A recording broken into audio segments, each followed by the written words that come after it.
Hi, welcome to Pennsylvania Newsmakers, and as always, thanks for watching. Well, if you travel the roads and highways of the state of Pennsylvania, you're going to see a lot of activity on it. What do you know, and what should you be prepared for as the roads and bridges get repaired? Plus, one of the state's leading reformers has an idea about how to handle a $50 billion pension problem. All of that follows these words. This is Pennsylvania Newsmakers, a fast-paced, unrehearsed weekly discussion with and about the leaders who shape your world. And now, here's your host, Terry Madonna. Hi, well, Bob Latham, he's the Executive VP with the Associated Pennsylvania Constructors. These are the men and women you're going to see out there doing what? Fixing the roads and bridges. I'm going to ask you this question, Bob. We got to be slow down and be patient. I mean, come on now. We want this done, right? So absolutely. Most of the work that's going to be done this year, almost the lion's share of it, is going to be road repair and bridge repair. You can't do that without doing it under traffic. We're going to be taking lanes. The good news is that the impact of this severe winter is going to be mitigated by all the paving work and all the bridge repair work that we're going to see. So Act 89, or the transportation bill that you and I have been talking about now for, what, 5 years, yes. Finally passed in the fall, and now we're going to see the benefits to the public in terms of safer roads and better bridges as we go across the Commonwealth, as well as a number of other items like better mass transit, the multimodal fund, which will touch on just about everybody. Any way we move people or goods around the Commonwealth will be served by this bill. All right, so the advice go ahead. I was going to say, one other thing I just want to mention on this repair, it's not just PennDOT and the PennDOT system, but our local governments will have a much greater share of this funding as well. So your local roads around your towns and your streets will get taken care of as well. All riding through them. Potholes. I knew you were going to say that because it was like a new form of dodgeball, dodge the pothole. But they need fixed and hope. But I'm very serious about this. I've seen a lot of impatient drivers. People have to, and you know, I can get among them. We've got to slow down, be careful. This work is important. It's getting done, and it's what people want done. Well, thank you for bringing that up, because one of the things I would like to say is that, think about it, the people who are out there doing this work are mothers. Yeah. We have a lot of women on our jobs. Mothers, fathers, aunts and uncles. They have families. They want to return home. It's a dangerous process. You're out there under traffic. It's really not, it doesn't impinge your time to go to 55 on a freeway instead of 70 Give through yourself an extra 15, 20 minutes when you're taking that commute, right? Exactly. Slow down. All right. Look, you and I talked about this multi-billion-dollar funding stream, but there could be some threats to it down the line, right? Well, yes. Our transportation system is funded basically two ways. Here at the state level, and of course we took care of that in the fall with our very forward-looking transportation package. But the other part of the equation is at the federal level, that's under the control of Congress, and that portion is up for what they call reauthorization. It has to be renewed every so often. And that's up for reauthorization September 30th. Now, without getting into a lot of technical details, the bottom line is what Congress did to keep it going over the past several years was to sort of borrow against the future. Now, that future's here, and they have to find new ways to fund it at that level. If they don't keep at least the level that they're at now, on funding, then it'll drop, and that'll impact our ability to deliver these projects into the future, into next year. Yeah. That'll mostly impact large capacity projects, which really need to be done. Yeah, one of the things that you mentioned earlier, I think that's important. I think a lot of folks, we've talked about the billions of dollars in funding that's now going to come. I think a lot of people think, all the big projects look for, but as you point out, we're going to see many, many, many small repair projects underway, and that's also important, right? That's very important. The other thing I think we need to bear in mind is that there is also a lot of efficiencies that are being built into the system. Secretary of PennDOT Barry Shoke made it clear that we're not just going to be doing business as usual, so to speak. PennDOT and we, the industry, as PennDOT's partners, are looking for more and more ways that we can stretch a dollar as we implement this program so that people can be assured that this was a good buy that they made, a good investment. The first thing we talk about is the smaller projects, signalization. PennDOT owns about 4 traffic signals around the Commonwealth, like 4 or 5. The rest are owned by municipal governments.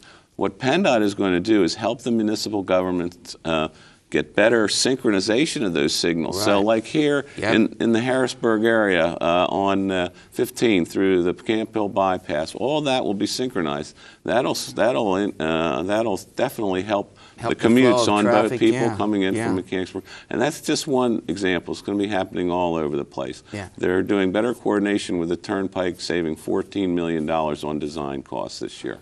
All right, we're going to run to a quick break. When we come back, there's also an aspect of this that involves where the money goes and how it gets distributed. One fund, the state police get some of it, and how that all gets distributed is something else I want to ask Bob, and we'll do that in a moment.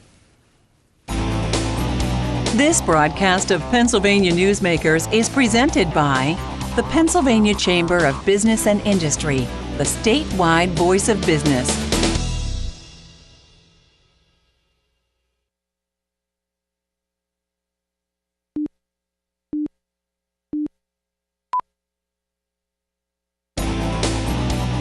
This broadcast of Pennsylvania Newsmakers is brought to you by the Pennsylvania Highway Information Association, the go-to source to learn about transportation projects and issues.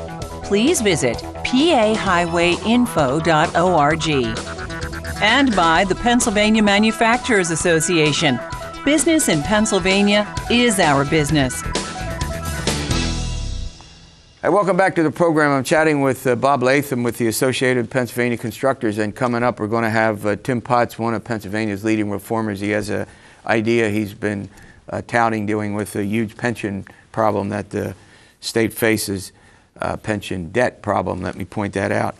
All right, before we move on to how the money gets spent, how you raise it, let's talk, you want to add another point about efficiency.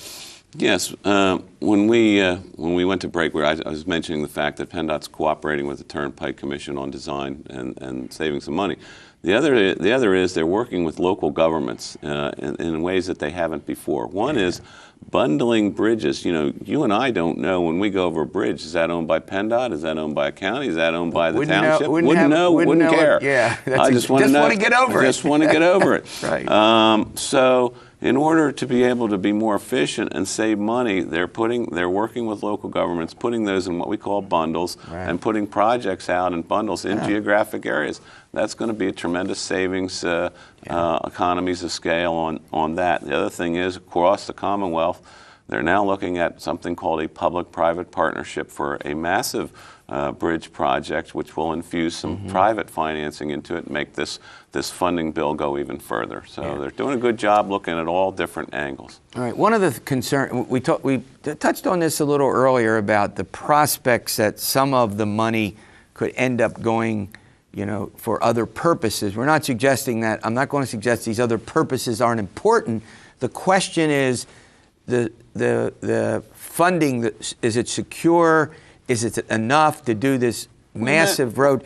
And there's something that you wanted. Well, if you look at the charts that PennDOT has put out on the ramp up of funding, it sort of plateaus at near 5, and that's where we talked about some of the threats to this in the long term. One is if we have continued forced increases in miles per gallon vehicles, which is a good thing, energy policy and all that. In other words, that'll we get more mileage out of your car, less gas. We have a consumption-based tax and a reduced consumption energy policy. Those two don't meet. So that's something we have to deal with. Let's make sure our viewers get this. So the more we save on our gasoline bills because we have more fuel-efficient vehicles, that's a good thing. Yes. But that means less money under the way the current system is financed for the roads and bridge repairs. That's is that correct. Right? Go That's ahead. exactly what I'm saying.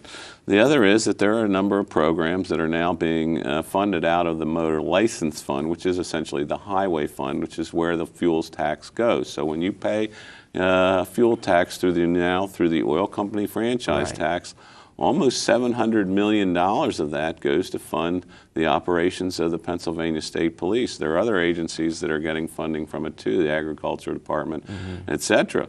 Now, obviously, the state police are vitally important to the Commonwealth, but that $700 million, that's roughly equal to about 11 cents a gallon of the gas tax. Wow. So that's a large portion. If that continues to grow, that's going to eat into the program. So that's an issue we're going to have to look at, is how do we maybe more efficiently or maybe differently fund our vital state police programs going forward. Yeah. One of the things, I mean, I haven't heard, I want to talk about politics. I know that's not your traditional domain, but I'm going to put you on the spot anyway. You don't mind being put in the spot. No. You know, occasionally I've been hearing some criticism about the way in which it was funded. The voters of the state basically wanted this done. It's done. We haven't seen any big upheaval, but there's still some sort of percolating around the state in some of the campaigns for the state legislature this year about the funding of it. I'm sure that there'll be some of your viewers that'll disagree with this, but by and large, what we found is that people have accepted this transportation bill. They understand that nothing's free. They get a cable bill. They get a power bill. They understand that you have to pay for those things. In the same way, if you want roads and you want better public transit, and you want railroads and you want better airports, somebody's got to have to pay for the infrastructure. People, by and large, understand that. What you see is in some of the campaigns starting to percolate up, some of the no votes saying, well, you know, I was for it, but we should fund it out of a severance tax on Marcellus Shale. Well, by and large, that's about, all the estimates there are about $500 million. Yeah. So that's about 1/5 of what we were able to raise here. So it didn't even do it. Plus, that's been spent 5 times over, you know, in education and other programs. Yeah. So that's just totally false. And so your and a point bunch about of smoke. this is that let's lay it out. The 4 Democratic candidates for governor all want a tax on a severance tax. It's very clear on natural gas. Most of them, if not, I think all of them want to use it for education funding. Some of them want to use it for other things. But so there are some legislators who didn't vote for this who are saying, well, we should have done the Marcellus Shale tax. My point is it wouldn't have never gone to transportation. So that's a specious argument. Yeah. The other is people keep saying, you know, all the transit money that's in here is going to Philadelphia. Well, that's nonsense as well. This bill really, really benefits senior citizens, particularly senior citizens who don't have a car and can't drive. Shared ride in every county of the Commonwealth. Many, many rural areas where elderly people could not get around, couldn't get to the grocery store, couldn't get to doctor's appointments if they didn't have shared rides. Some of those were in grave jeopardy. They were saved, and those seniors will be able to get around. Yeah. So it's very important all over the Commonwealth. Well, look, I want to thanks for coming in a bit. And you know, the host, I try to be neutral, but this is one issue that when I've talked with you and other folks about, I just think has to be done. I don't know how you can look at the roads and bridges, and maybe we can. It doesn't pay us now, it seems to me, to get into some big debate, Bob, about how we fund it. It's done. It's over. Let's get the roads and bridges fixed, help create jobs, and move forward with a better economy for the state. Yes. Well, we're going to have I think we're going to have a very robust construction program. Again, paving, repair, safety projects, intersections that will save lives. Tim Potts coming up. We'll see you in a moment. This broadcast of Pennsylvania Newsmakers is brought to you by Pennsylvania Credit Union Association. Pennsylvania Credit Unions, where people are worth more than money. To find a credit union that is right for you, check out ibelong.org. And by the Energy Association of Pennsylvania, Pennsylvania's energy information source.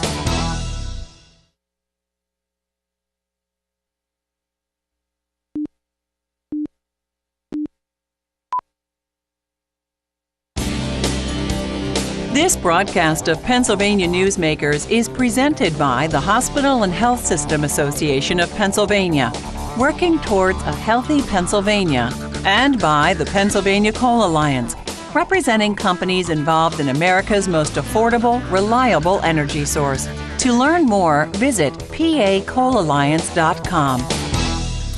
Welcome back to the program. Well, Tim Potsy was the founder of one of the, what was it? Democracy Rising. I got that. How can the host forget that? Democracy Rising, one of the founders, one of the state's leading reformers, urging change the culture in Harrisburg. By Harrisburg, I mean the state capital. Tim, first of all, welcome. Thanks for coming on the program, as always. You're welcome, Terry. It's always a pleasure. All right, let's talk about this. We got a, not arguably, let's say, we'll round it up, $50 billion pension problem to the two big state pension systems. In all candor, I was a faculty member at Millersville University in one of those systems.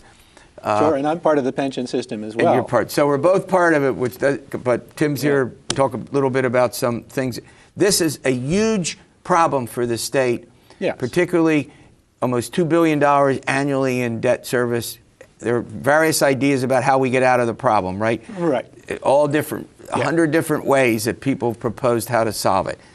Tim Potts has an idea. First of all, how did we get to a $50 billion problem? Well, in 2001, the legislature increased benefits for people in both of the pension systems, the school employees' pension system and the state employees' pension system. And then, along with governors from both parties, they decided they weren't going to pay for it. So they increased the benefits, they didn't pay for it, and over time, and then we had the 2008 recession.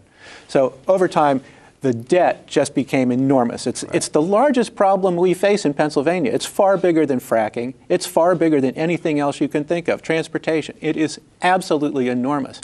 And so far, out of all of those proposals to fix the pension problem, they can all be summarized in 8 words. 30 years of higher property taxes. That's it. Well, I'm sitting on a school board. I'm the one who has to vote to raise those property taxes. And in Carlisle, where I'm on the board, our share of property taxes going toward the pension cost has increased more than 1,900% since 2001.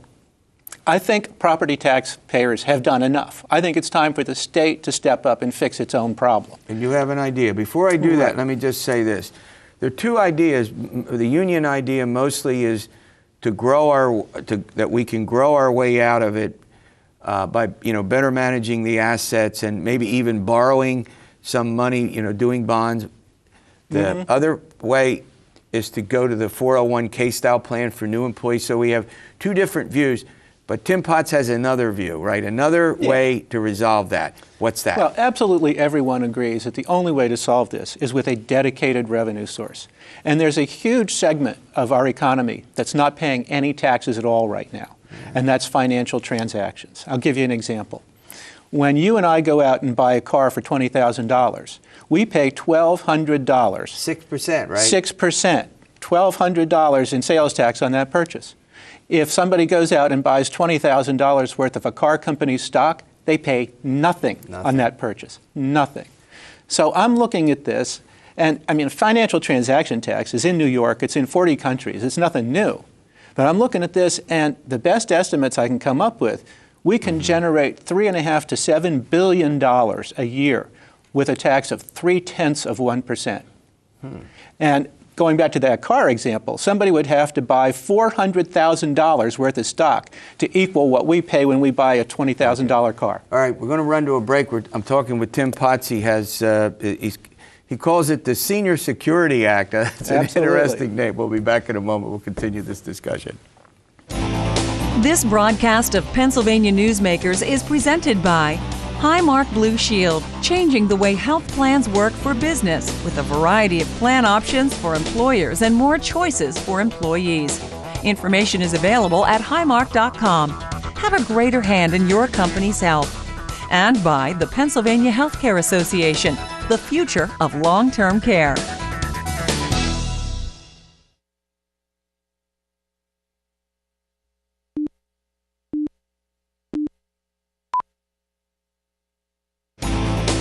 This broadcast of Pennsylvania Newsmakers is brought to you by the Pennsylvania Business Council and by the Pennsylvania Business Council Education Foundation.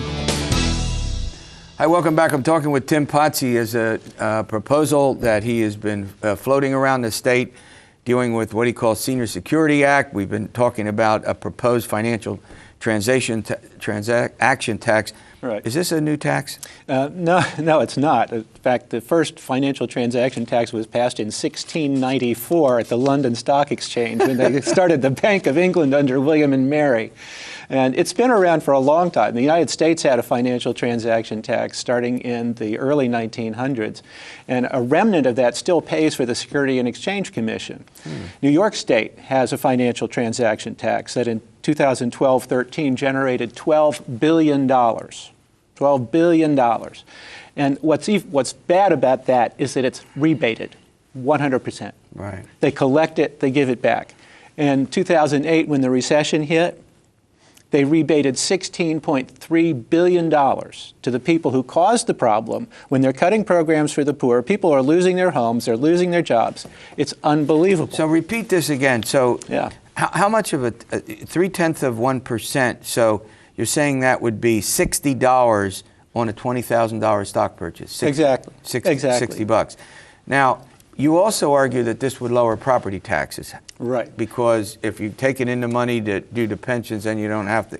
Go ahead. Exactly. If we have a dedicated source of revenue to pay for the pension problem, then we don't have to pay for it with local taxes. Mm-hmm. And that 1,900% increase in taxes to pay for pensions, we get to cut that.